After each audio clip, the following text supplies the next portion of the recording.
Welcome back to another battle report, you sexy In this game, a small elite force of Imperial fists will face off against a horde of Tyranids.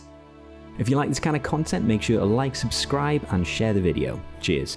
We'll be playing the 5th mission from the core rulebook, Seize Ground, or Mission 2 from Mission Pack 2, or Mission 2-2 if you will.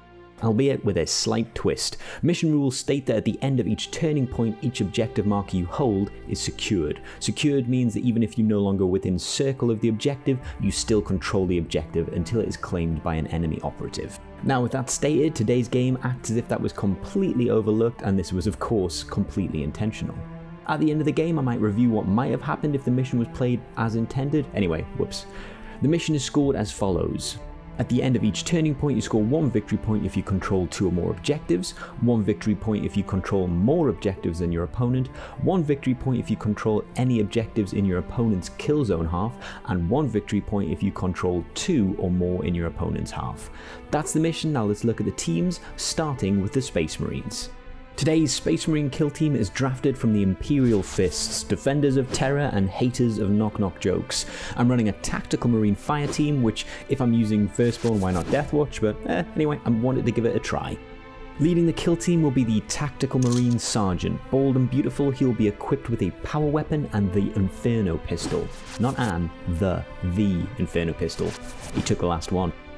Rocking more crack than Charlie Sheen on his way to a porn star party, or as he calls it, a Wednesday, is the Tactical Marine Heavy Gunner with Missile Launcher.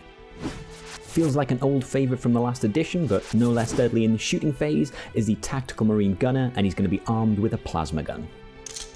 He's also armed with fists, but if I'm using that, something's gone terribly, terribly wrong. Lastly, finishing off the kill team are 3 Tactical Marine Warriors. Despite the Power Fist and Storm Bolter, all 3 of these Colonel Mustard looking gentlemen will be armed with bolt guns and fists. For the equipment, the leader will take a Purity Seal, the Heavy Gunner will be taking the Suspensor system, and the Stormbolt Attack Marine will have the Auspex. Now let's look at the gritty terrors of the Tyranids kill team. The Tyranids, or the Hive Fleet kill team, will be made up of 2 fire teams. The first will be a Genestealer fire team led by a Genestealer leader. He's going to be armed with the double rending claws. Making up the rest of the fire team will be an additional 4 Genestealer fighters, all with the double rending claws, and they will all have, including the leader, extended chitin from the equipment list. Giving me a defense dice reroll in the shooting phase. My second and last fire team will be a swarm fire team. It's more of a narrative game in that I wanted an elite force versus a horde, so I've gone for 8 termagants armed with flesh borers, giving me a total of 13 operatives for the Hive Fleet. Starting off with the first roll-off, Imperial Fists win the initiative roll and are going to choose to be the defenders, and they're going to pick this deployment zone. With so many bodies and the fact that the Imperial Fists are going to deploy first, it means they kind of have to split forces equally to make sure that the Tyranids can't just swarm on one side and then take over. I'm putting the tokens down, but all of the Imperial Fists are going to be in the engage order. I also use some of the other kill team tokens to mark where equipment's being used. I like to think that the Imperial Fists have this line to hold, so they all basically space out, being like, none shall pass, as this larger unseen conflict between the Tyranids and Space Marines plays out. A little bit of a shuffle, and that's it for the Space Marines deployment. Due to the tack ops that the Tyranids have taken, infiltration, they're going to deploy heavy on one side, and they're going to pick the side without the plasma gunner and leader, so that it can burst through the ranks. All of the Tyranids are going to be in the conceal order, just to make sure they can get up without being shot too much. Trying to grab a little bit of cover where at all possible.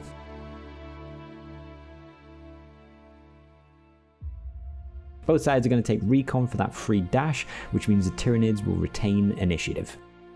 Resolving that now, starting with the defender.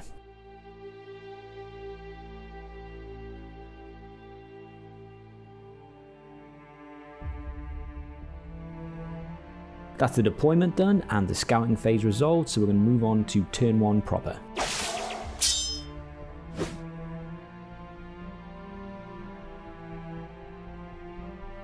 A small force of Tyranids has broken off from the main Hive Fleet.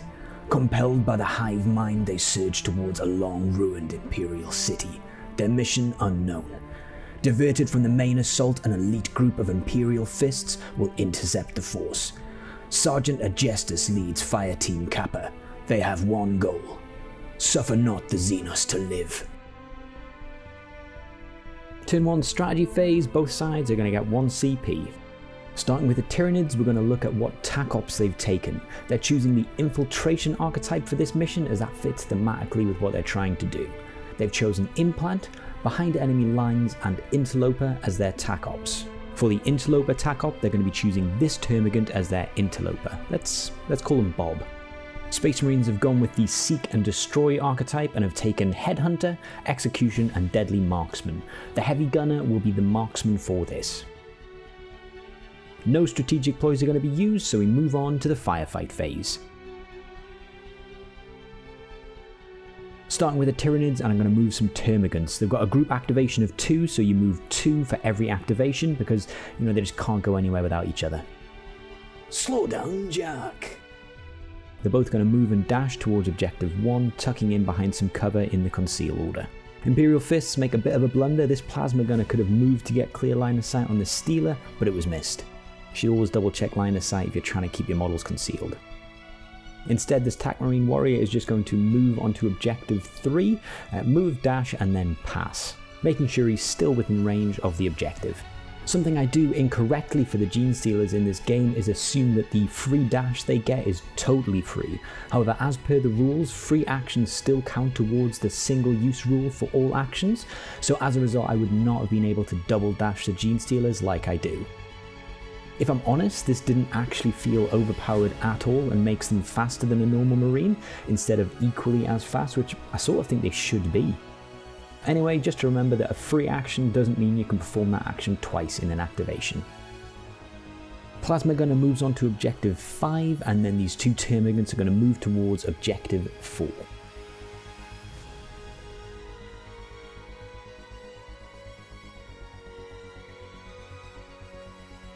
Space Marine with Boltgun and no Power Fist is going to try and get a better line of sight. He's going to hop up to this building, move, dash, and because he can get line of sight, he's going to take a shot.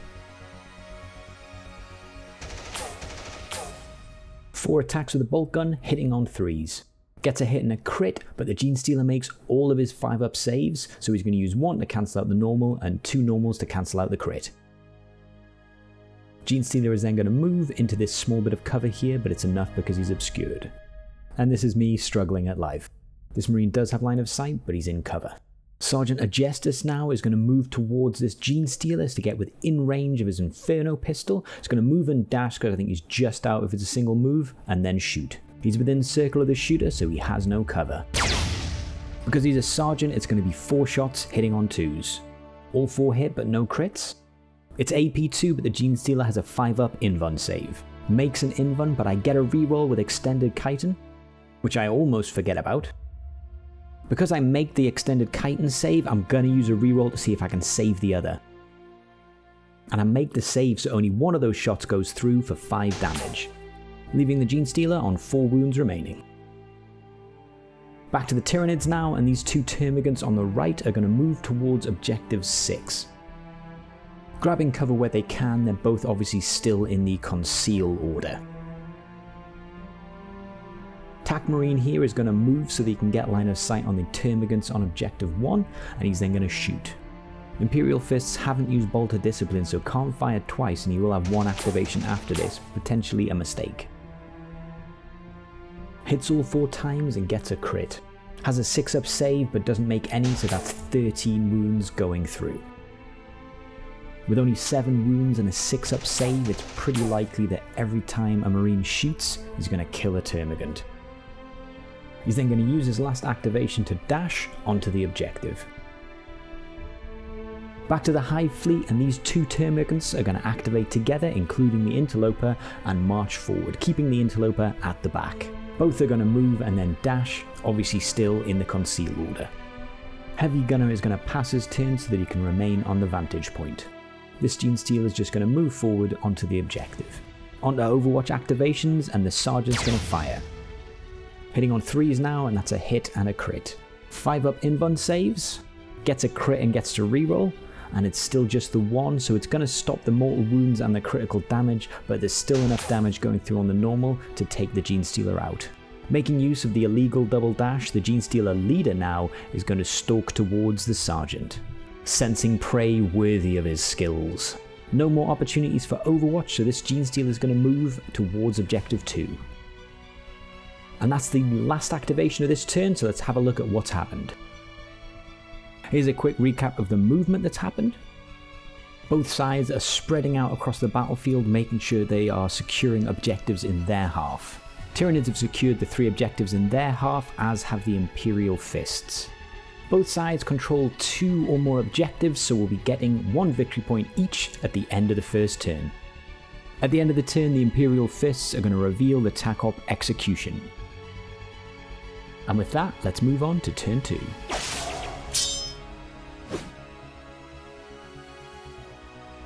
Moving into turn 2 and the initiative phase, genestealers win the roll-off, so they'll be going first. Moving into the strategy phase now, and both sides are going to get 1 point of colonic projection. Starting with... It actually stands for command point. Okay, little buddy. Moving on. Tyranids are going to use the feed strategic ploy, getting a +1 damage on the first time they crit in melee. The Imperial fists are going to use bolter discipline to be able to shoot twice with bolt weapons in a single activation if they don't choose to fight. That's a shocker. That's all that's happening in the strategy phase, so we'll move on to the turn 2 firefight phase. Hive Fleet have the first activation, and it's a potentially risky move, but the genestealer leader is going to charge this sergeant. With 5 attacks hitting on 3s with a relentless reroll, rending and feed active, a normal genestealer would kill a TAC Marine in 2 hits on average. However, this guy has 1 extra wound. But that being said, this is the genestealer leader, favoured by the hive mind. Hits 5 times and 1's a crit, so with rending I can turn a normal into another crit. Sergeant gets 5 hits back with 4 crits. With feed active, the first critical hit from the genestealer leader is going to do 6, not 5 damage. Sergeant's going to strike back with a crit of his own, doing 6 damage. Doing 5 damage with an attack to degrade the sergeant instead of using implant. That does mean the sergeant's going to take him out of action though with his next strike, leaving the sergeant with 1 wound remaining. With the genestealer leader being defeated, the Space Marines will now reveal Headhunter, gaining 2 victory points for taking out the Hive Fleet's leader within the first 2 turns. TAC Marine on objective 2 is now going to move so we can get line of sight on the genestealer and open fire with his Boltgun. This is going to be 4 attacks hitting on 3s. Just getting the 2. Going to use a command reroll to try and force another save. Ending up with 3 shots on. Fails all 3 saves, but it gets a reroll. And it's still a fail, so that's going to be 9 wounds going through, taking the genestealer out of action. Has 1 activation left, and they do have Bolter Discipline this turn, so he's going to fire at the Termagant. Just gets the 1 hit this time. Termagants have a 6-up save, and he does get it. This genestealer here is going to move into the engage order and charge the Space Marine. So if this is a more routine combat, the genestealer should be able to take out the Space Marine in only 2 hits, only suffering 1 hit himself for 3 damage, 4 if he's lucky and gets a crit. 5 attacks hitting on 3s with a full reroll because of Relentless. Ends up with 4 hits and 2 crits, but I can turn one of those normal hits into a crit because of Rending. 3 attacks for the Space Marine hitting on 3s. Gets a crit and a normal. Based on this, the genestealer is going to use a crit to parry the Space Marine's crit. Space Marine's dead anyway, so he's just going to strike, doing 3 damage. Leaving the genestealer with 2 crits and 1 normal strike going through. First strike from the critical is +1 damage, so that's going to be 6. For the normal success, the genestealer is going to use the implant action to get 1 victory point. And finally, the last crit is going to go through for 5 damage exactly, taking the Space Marine out of action. Incensed by the carnage, the sergeant is going to charge into the Termagant and strike. With only 1 wound remaining on the sergeant, he's going to be -1 to his weapon skill, but he's still going to be hitting on 3s. We're going to roll it, but let's be honest, this Termagant's dead. Although, only 1 hit and 1 crit with lethal 5, so he could live. 3 chances and just needs 1/6 to live. and he's going to be taken out of action. That's one termagant down, but the sergeant still has one further activation, so he's going to shoot the remaining termagant. Hitting on 3s because he's injured, and that's 3 hits and 1 crit. AP 2, so we're just going to get 1 dice for his defense, and doesn't even pass it, so that's going to be a lot of damage going through, no point calculating it. That is another dead termagant. Genestealer here is going to move and dash, moving to the left side of the board, remaining in the conceal order. Space Marine with the Boltgun on the left flank is getting overrun, so he's going to drop down here onto the objective and fire at the nearest Genestealer. Your days of pinching Levi's are over. 4 attacks hitting on 3s, gets a hit and a crit. Genestealer makes one of his saves but gets a reroll. And it's still just the 1, so going to cancel out the normal, and that's going to be a crit going through for 4 damage, leaving the Genestealer on 2 wounds remaining. Leaning into Bolt of Discipline, and we're going to shoot again. Wah wah. This time the Genestealer makes a critical save, so no damage goes through. Didn't even need the reroll, but I rolled anyway. Genestealer's managed to weather the Bolt of Storm, and the Termagant now is going to move and dash onto the objective. Won't secure it because of the action point limit, but he's on it anyway. Moving in pairs like a pack of predatory Chuckle Brothers, this Termagant is going to activate as well and tuck in behind the Genestealer, both staying in the conceal order. There's a potential move here that's been forgotten. The Plasma Gunner could move out and take a shot against this Genestealer if the mission rules hadn't been forgotten. This would be a good move as it's only got 2 wounds remaining, so it's most likely going to get taken out of action. Instead, this Space Marine is just going to move and then dash, getting onto the objective. Considered moving into the conceal order, but with such limited shooting, he's just going to stay in the engage in case he can get a pot shot off.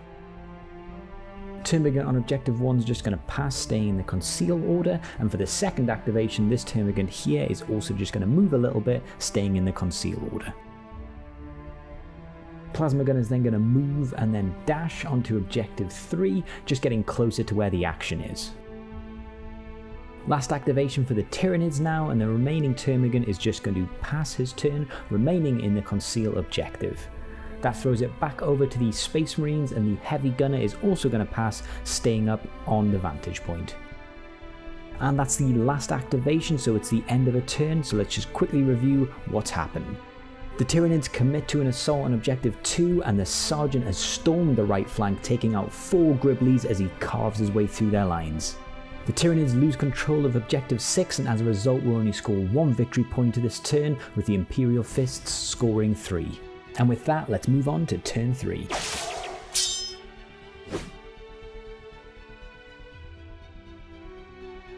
Turn 3 initiative roll now, and the Tyranids once again taking the initiative, so they'll be moving first. Searching inside themselves now, both teams realise that the CP was inside them all along. The Tyranids are going to use Feed again to get +1 damage on the first crit in melee, meaning a Genestealer should be able to take out a Space Marine while only suffering 3 to 4 wounds. And the Space Marines are going to do something so out of character that it will shock the out of you. They're going to use Bolt of Discipline. Moving on to the turn 3 firefight phase now, and we're starting with the Tyranids. Full strength Genestealer is going to charge through and attack this Space Marine. He's also going to order flowers for his mum, but you don't see that. You don't see that part of his life. Luckily he has a reroll. Ends up with 2 hits and a crit, but with Rending I can turn one of those normal successes into a critical.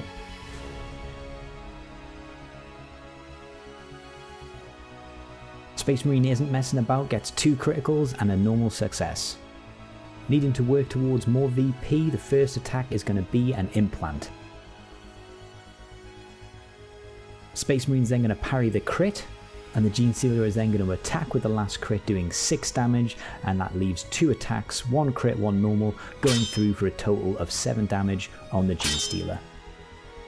Taking some wounds off the Space Marine, but it's now their turn to activate, and with only 2 wounds remaining, it seems like a surefire way to kill a Genestealer, so this Space Marine is going to activate and fight. Don't really need to roll this, as long as he doesn't miss all of his shots, he's guaranteed to do at least 3 damage, which will be enough to take the Genestealer out because he's only got 2 wounds remaining. And with that, Dennis the Genestealer is taken out of action, and the flowers he ordered for his mum, Val, will never arrive. With 2 activations left, he's going to now shoot into the Termagant. Hitting on 4s now because he's injured, and that's not enough to kill the Termagant, so he's going to try a reroll. And it's still a fail, so the Termagant will live. Doesn't make any saves, but it still has 1 wound remaining, but we've got Bolt of Discipline, so we're going to shoot again.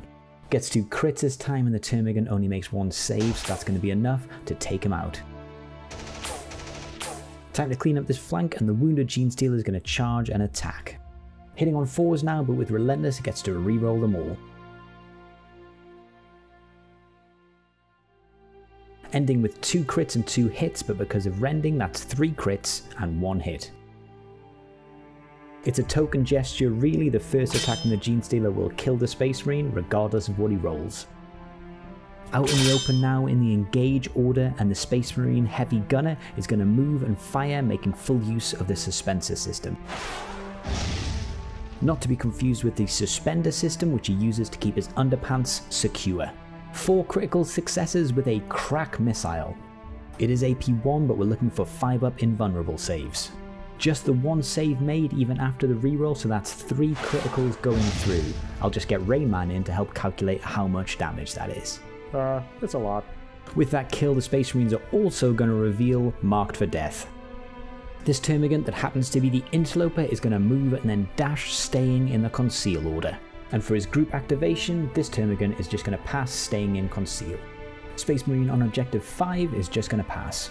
Last activation for the Tyranids, and this Termagant is going to move to get in line of sight and range of the leader and fire his Flesh Borer. 4 shots looking for 4s.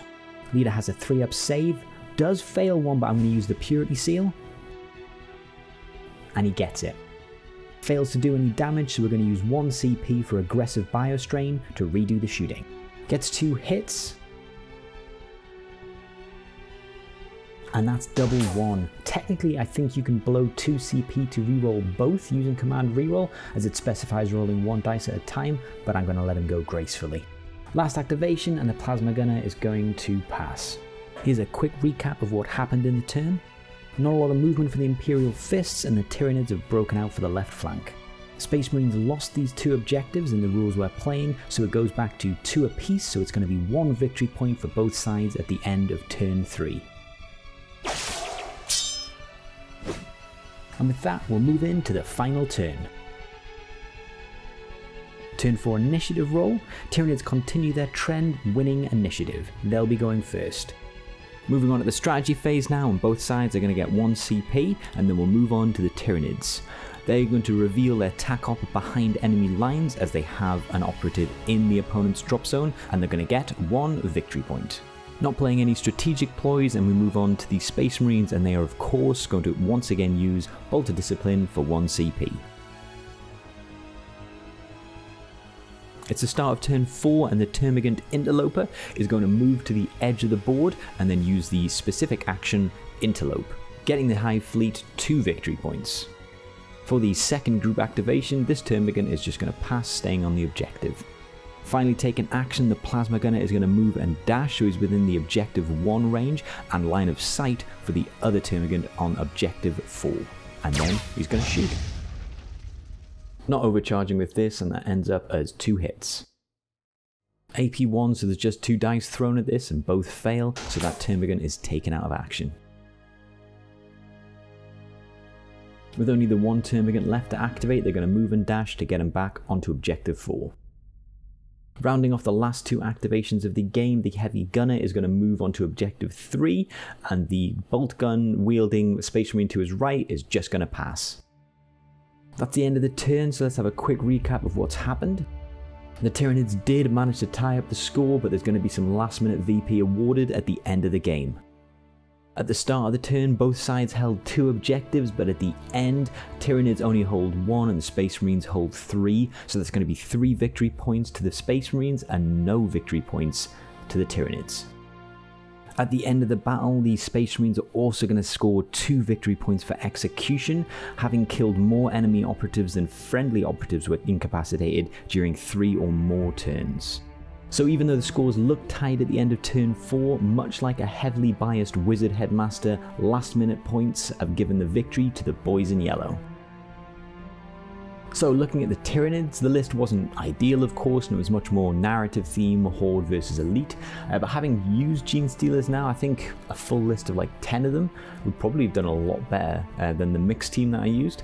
I think I'd favour the double rending claws still though over the single order talons, scything talons. Relentless means you can reliably hit and get a crit, and obviously when you get a crit that activates the rending, giving you generally speaking 2 crits, and if you use feed, which I think I probably always would if I was running genestealers, it means you should really kill most enemies in 2 hits, dealing like 11 damage with your 2 crits and only getting hit back like the once. With 10 of these guys zooming around hitting this hard in combat, I can see it as a really cool all melee team that I'd like to run. You'll absolutely lose half the team guaranteed, but you'll most likely kill quite a lot of enemy at the same time if you can deliver them to combat of course. The termagants were fine. With 7 wounds and only a 6-up save though, you're really going to be losing 1 every time it gets shot at. Just realistically they're going to go, but with such a low profile, it feels like a good choice for hanging back on objectives, and at a pinch their shooting could do some clutch wounds here and there. The Space Marines list, it was much more of just a fun list. If I was taking it seriously, I would just probably run them as Deathwatch proxies, just because it feels like more like a traditional kill team. You can feel the mix of melee and shooting without just the one melee being the sergeant. You can get actual melee units, and the loadout options you have with the Deathwatch are just better than the vanilla tactical Marine fire teams. But for a bit of flavor, it's nice to give them a run. Anyway, if you've made it this far into the video, please like, comment, subscribe if you like these kind of videos. Thanks for making it this far, and I'll see you in the next video.